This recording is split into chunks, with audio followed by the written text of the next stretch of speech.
নমস্কার, আমি দুলাল কবিরাজ, TIC Begpur union institution, Begpur, পূর্ব বর্ধমান।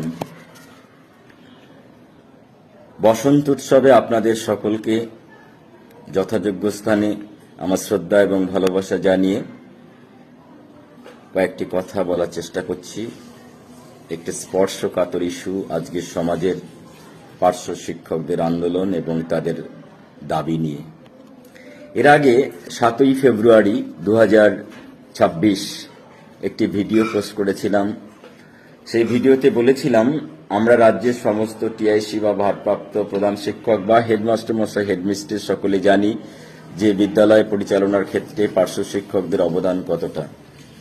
বর্তমানে রাজ্যে বিভিন্ন কর্নার থেকে আমাদের রাজ্য সরকারের কাছে বিভিন্ন বিষয় নিয়ে দাবি দেওয়ার আন্দোলন চলছে। কখনো আশাকর্মীরা করছেন, কখনো সিভিক পুলিশ ভাইরা করছেন, কখনো আমাদের পার্শ্ব শিক্ষকরা করছেন। তাদের আন্দোলন এখন চলছে। আমরা যেহেতু স্কুলের সঙ্গে যুক্ত, সেহেতু পার্শ্ব শিক্ষকদের বিষয়টি আমরা খুব সরাসরি উপলব্ধ করতে পারি, কেননা তাদের সঙ্গে আমরা সারাদিন থাকি। চলে কি করে বলুন পার্শ্ব শিক্ষকদের? সকালবেলা সমুদ্রগড় হাই স্কুলের একজন পার্শ্ব শিক্ষক শ্রী বংশীলাল বাক সম্পর্কে আমার ভাইয়ের মতো।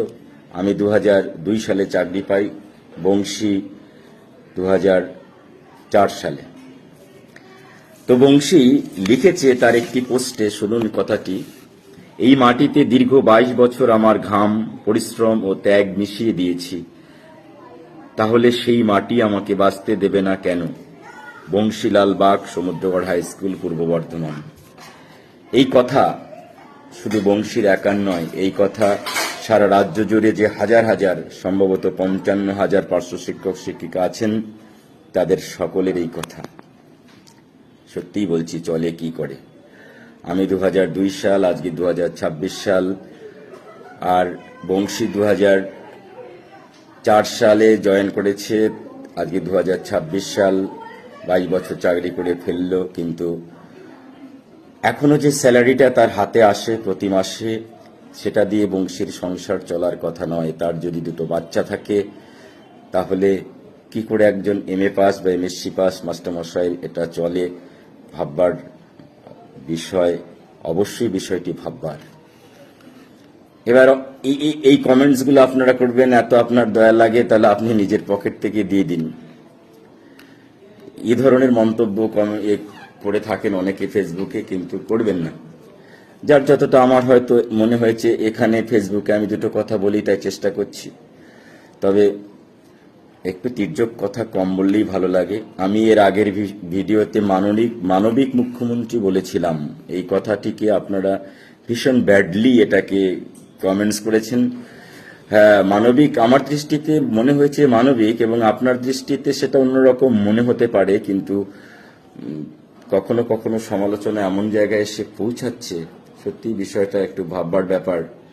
মমতা ব্যানার্জিকে আমরা সেই ছোটবেলা থেকে চিনি, এখনো আমি বলবো এখনো তিনি মানবিক। অনেক ঝড় ঝাপটা, অনেক আন্দোলন করে, অনেক সংগ্রাম করে তিনি আজকে এই জায়গায় এসেছেন। আমাদের চাইতে তিনি ভালো বোঝেন যে কার সমস্যা কোন জায়গায় আছে, কতটা কি করতে হয়। আবার দিদির কাছে আবেদন করব, পার্শ্ব শিক্ষকদের বিষয়টি আপনি দেখুন একটু, কেননা এদের ছাড়া বর্তমানে আমাদের স্কুলগুলো একদম অচল হয়ে পড়বে। আর এদেরই সামান্য মাইনে কিন্তু তাদের সংসার চলছে না।